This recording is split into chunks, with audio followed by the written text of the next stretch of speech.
Again, get to put too much stock into the numbers, but we did get to see our last looks at Christian Javier and Hunter Brown in Florida before the regular season begins. We saw, Hunter Brown ends his spring with a 2.12 ERA, 17 strikeouts over 17 innings pitched. That looks pretty good. Christian Javier, 3.72 ERA, 17 strikeouts over 19 and a third innings pitched with a 1.03 WHIP. So those numbers, again, have no bearing on what the regular season will be, but it really does look good. I thought it was interesting with Brown and them talking about really their major concern with him is going to be that second half and whether his new conditioning regimen keeps him to where he can emulate that first half of the season success that he had last season. Guys, what were your observations from Hunter Brown, Christian Javier, and the pitching at large right now in spring? Well, Hunter Brown had a very encouraging spring, but it's spring. He stunk in May and June last year. It wasn't just a second half fade because of workload. He needs to establish that he's a legit major league starter. The Astros starting rotation goes into the season as a giant bag of question marks. A lot of potential answers.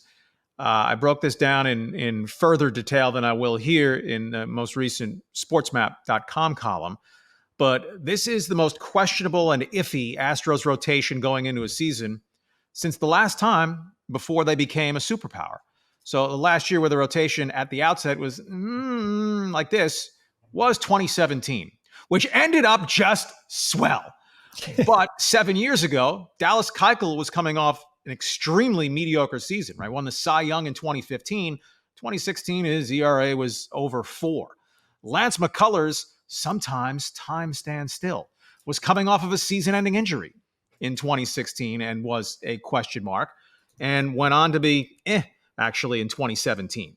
The Astros' number 3 starter in 2017 was Charlie Morton, who has a legendary place in Astros history now. But in 2017, he was coming off having pitched in 4 games the year before his arm fell off. And Jeff Luhnow took a calculated risk of 2 years, $14 million, and, well, basically hit the jackpot on that. Then the tail end of the rotation, you had question marks. Verlander was several months away from joining the scene.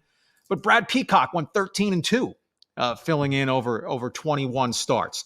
Colin McHugh missed the first half of the season injured and then was money over 12 starts when joining midway. So you look at this rotation, Framber was great season before last, fell apart last year. Javier fell apart last year, season before last, looked like an emerging superstar starter. And then you get to Hunter Brown, who's now your 3, JP France, who faded down the stretch last year as your number 4, and Ronel Blanco, who was not a factor at all the end of last season as your number 5, with Brandon Bielak as your temp until you get Verlander back. And then months from now, Luis Garcia certainly, Lance McCullers hopefully. So there are all kinds of questions. They have enough bets on the board that you can come up with a solid group of answers. But this rotation does not project to be anywhere near as good as, say, the Seattle Mariners rotation, the Texas Rangers rotation right now. Unless Framber and Javier have bounce-back years, the Rangers rotation is at least comparable to the Astros rotation as the Rangers wait on the hoped-for returns of Jacob deGrom and Max Scherzer and Tyler Mahle. So there's a lot of volatility to the Astros starting rotation this year. But when you compare it to most of the league, they're not in dire straits. It's relative to where the Astros have been over the last 6 years, starting a season that, whoa, this is not as good as we're accustomed to. I think so much of this is on Hunter Brown this year. He has officially been named the starter for Game 3, so we know that going in. And you see him on a lot of these all MLB breakout lists. You see Hunter Brown being labeled on a lot of these lists. A lot of people think he's going to take a step forward this year. And I mean, why not? He's a young guy. He's got great stuff. Just commanding the strike zone is all Hunter Brown really has to work on. Just not being wild over the plate, getting his breaking ball to, be a little bit more of a change of pace than his fastball, I think will be critical for him. But just commanding the fastball is everything with this guy. He throws hard. He's talented. It's all there. If he can just put it together. Javier, I expect him to have a really good season. I think him getting in shape is going to make a big difference for him. So I feel kind of low-key good about the rotation. It's not what we expected coming in, but I think Verlander will be back sooner than you think.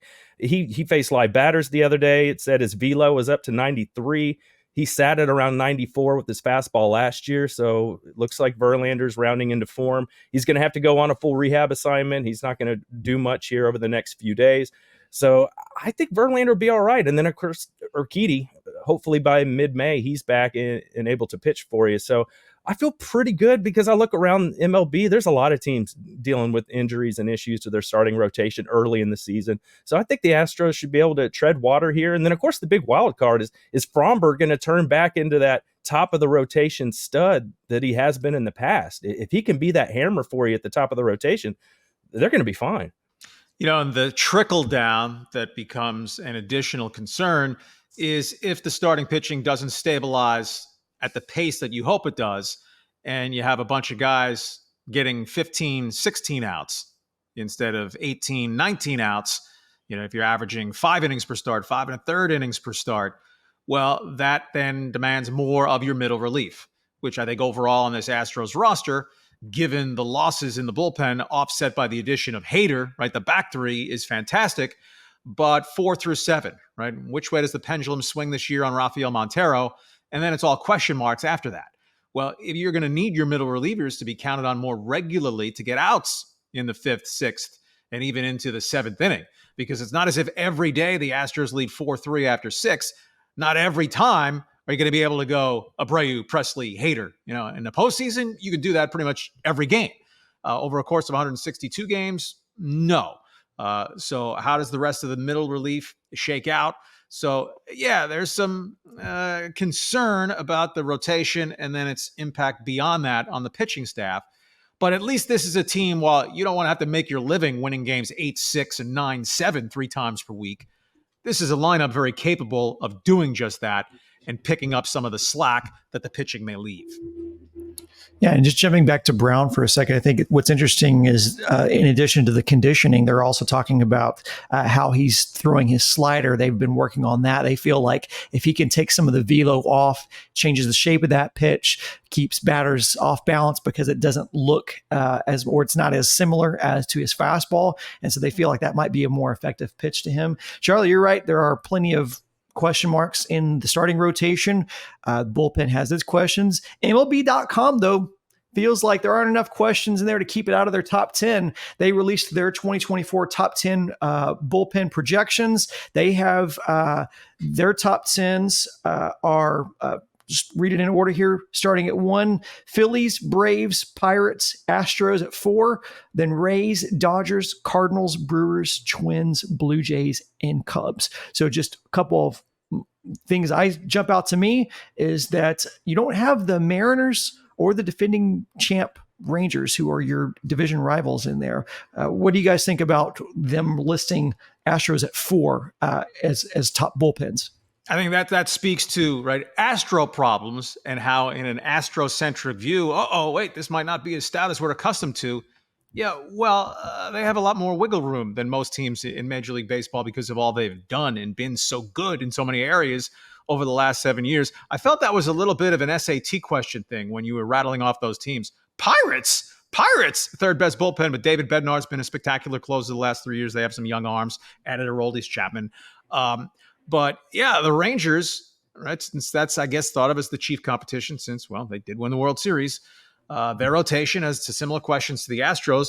They don't have a back three remotely close to Hader, Presley, Abreu. I know Jose Leclerc had some real good moments in the postseason. It's the same guy who gave up the home run to Altuve and has an injury history himself and had an ERA over 4 last year. The veteran David Robertson they picked up, okay. Kirby Yates, littered with injuries in his past. If he's healthy, okay. And the Rangers also have a rotation of guys who they're not going to be getting 7 and 8 inning starts. Nathan Eovaldi, a postseason super duper star, also had his heaviest workload in years and missed a month down the stretch last year. I think he's a candidate to have drop off this year. The Mariners by far go into the season with the best rotation within the American League West. But relative to the Astros and Rangers, even with a couple of upgrades, they can't hit with the Astros and Rangers. So I think you have 3 competitive teams again, as it was last year. who can maintain health. We've mentioned repeatedly Altuve and Alvarez. If their attendance grade is better, well, that just strengthens the strength for the Astros offense after Altuve played only 90 games and Jordan played only 114 games. I don't think there's a 100 team waiting to happen in this division, but this year you could have a division winner and 2 wild cards come out of the American League West, because whereas last year the AL East was definitely the best division overall, I'll be very surprised if the Orioles win 101 again. The Blue Jays seem very shaky. The Yankees have injury issues, and they seem very shaky, especially in their starting rotation. And Red Sox are acting like they're in Kansas City or Pittsburgh with the money that they're not spending. So the American League West, you have 3 really good teams. The Angels are and the A's are going to be awful again. So what's the number on the Astros this year? Somewhere in that 93, 94 ballpark. Mm-hmm. I think that's a good target. After winning 90 last year, if you're an Astros fan and you could be offered 93 right now, take it, because it guarantees you a spot in the postseason. And 93, I bet, would win a division. Yeah, I think Montero is just going to be so critical to how this bullpen ends up in the end for the Astros, especially early on. I feel like Montero has good stuff, sometimes just between the ears in leverage situations. He just doesn't perform very well. So I think early on, because like we said, Abreu is going to be suspended. Starting pitchers aren't usually giving you 6-7 innings in the first pass through the rotation. So I think we could see Montero against the Yankees real early in the season. And I think if he gets off to a good start, he builds some confidence, he performs well in that outing, I think that could have kind of a trickle-down effect to maybe that gets him off on a good start to the season, and then it just kind of snowballs and he pitches really well. But, if he comes in a high-leverage situation, starts walking guys and gives up a double and clears the bases, and then he'll be kind of like, oh, no, here we go again. So I think him getting off to a nice, fast start is critical for the Astros this year. And the very start, indulge me. Let me tilt to the windmill early. My plaintive cry for help. Thursday is going to be gorgeous. 75 degrees, low humidity, 3:10 start, roof open. Please, Astros. And you know what? You should want to play with a few roof open games. So if come playoff time, Major League Baseball leans and the roof is going to be open here or there, maybe that would reduce the whining or fretting over, well, we haven't had the roof open for months and months and months. April, Mother Nature willing, into May, Mother Nature willing in September. Open the roof. It's a better baseball experience for all. Indeed. Well, it depends on which side of the W or the L you're on, depending on whether you like the roof open or not. We saw with the Yankees, they kind of complained about the wind blowing Aaron Judge's home run back to live ball play. Speaking of the Yankees, they had the best reliever ERA last season, so interesting that they get left off at the top 10 on this list. I'm sure their fans will have something to say about that as well. That's going to be it for this episode of Stone Cold Stros. If you enjoyed the show, please be sure to give us a 5-star rating wherever you listen to your podcast. Charlie, Josh, and I will catch you on Thursday. So remember that Thursday after the opening day game, we're going to be live on YouTube to react to that final score. So I appreciate you guys joining us. And as always, go Stros.